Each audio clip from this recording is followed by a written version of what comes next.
It's okay to be said. ہر انسان کی زندگی میں کچھ نہ کچھ ایسا ہے کہ اسے غم آئیں گے، اور یہ اللہ نے لائف کی نیچر بھی یہی بتائی کہ الذی خلق الموت والحیات لیبلوکم ایکم احسن عملا، کہ میں دیکھوں گا تم میں سے بہترین عمل والا کون ہے. کہ یس اندھیرا بھی چھا جاتا ہے اور وہ پورا کا پورا چھا جاتا ہے، لیکن کبھی بھی اندھیرا پورا کا پورا نہیں رہتا ہے. صبح ہوتی ہی ہوتی ہے، کبھی بھی سچویشن سیم نہیں رہتی. تو مومن کو کبھی بھی ہوپ لیس نہیں ہونا چاہیے کسی بھی سچویشن کے بارے میں. ہوپ ہی ایک ایسی چیز ہے نا جو انسان کو زندہ رکھتی ہے. تو اللہ تعالیٰ ہوپ دلا رہا ہے. یہ اللہ کے الفاظ ہیں، یہ کسی انسان کے الفاظ نہیں ہیں کہ اللہ تجھے نہیں چھوڑ سکتا، نہ اللہ تجھ سے ہیٹڈ کرتا ہے.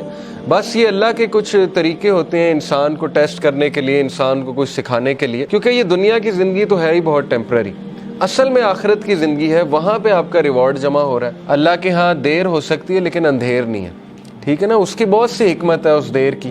اللہ تعالیٰ پتہ نہیں آپ کو کیا ریمائنڈر دینا چاہ رہا ہے، آپ سے کیا آپ کو ٹھیک کرنا چاہ رہا ہے، آپ کے کون سے سکلز کو باہر لانا چاہ رہا ہے اللہ. کیا وہی نہیں جانے گا جس نے تمہیں تخلیق کیا ہے؟ کیا اس کو ہی نہیں پتا کہ تم کس سچویشن میں ہو، تم کس غم میں ہو؟ اللہ سے ہوپ لگائیں گے نا تو ایمٹی ہینڈ نہیں آئیں گے. نو تو ہے ہی نہیں نا، ہوپ لیسنس تو ہے ہی نہیں اللہ کے ہاں.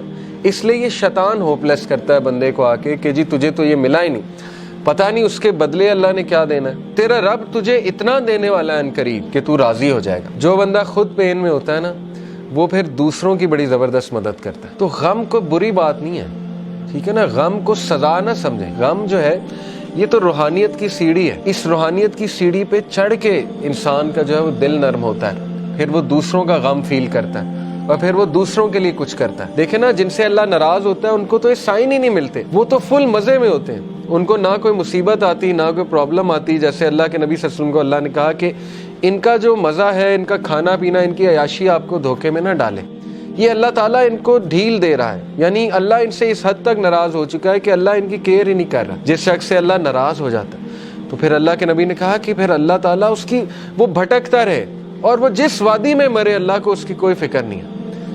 یہ ہے اصل میں وہ شخص بدبخت. اور یہ کون ہے؟ وَلَا تَكُونُوا كَالَّذِينَ نَسُوا اللَّهَ فَأَنسَاهُمْ أَنفُسَهُمْ. کیا تو نے دیکھا اس کو جو اللہ کو بھول گیا تو پھر اللہ نے اس کو اس کا آپ بھلا دیا. اولئک هم الفاسقون، یہی تو فاسق ہے. تو اس لیے یہ مت سوچے کہ اللہ نے آپ کو بھلا دیا. اگر اللہ کسی کو ناپسند کرتا ہے تو اپنے قریب کیوں لائے گا؟ مجھے یہ بتائیں، ٹھیک ہے نا. ایک بندہ کہیں اور جا سکتا ہے، کلاس میں آ گیا، دین کا لیکچر سننے آ گیا، کیا یہ نشانی نہیں ہے کہ اللہ اس سے راضی ہے؟ ورنہ تو اللہ تعالیٰ چاہتا اسے کہیں اور لے جاتا، اللہ اس کی کیئر چھوڑ دیتا. اگر ایک بندہ گناہ میں اور وہ دعا کیے جا رہا ہے اللہ سے کہ اللہ مجھے کسی طرح نکال دے اس سے، تو اللہ تعالیٰ اس کو شاید کوئی غم بھیج دے، کوئی ٹیسٹ اور ٹرائل میں ڈال دے اور وہ بندہ اللہ کے قریب آ جائے. اللہ سے امید لگانی ہے، انسانوں سے نہیں. بیچ میں کوئی پھر وہ شرک نہیں ہونا چاہیے، بیچ میں نہیں کوئی ہونا چاہیے اینٹی. ساری کی ساری امید اللہ تعالیٰ سے ہے. پھر آپ دیکھیں اللہ تعالیٰ جلد آپ کو ایسی چیز دے دے گا کہ آپ کا غم اللہ ہلکا کر دے گا.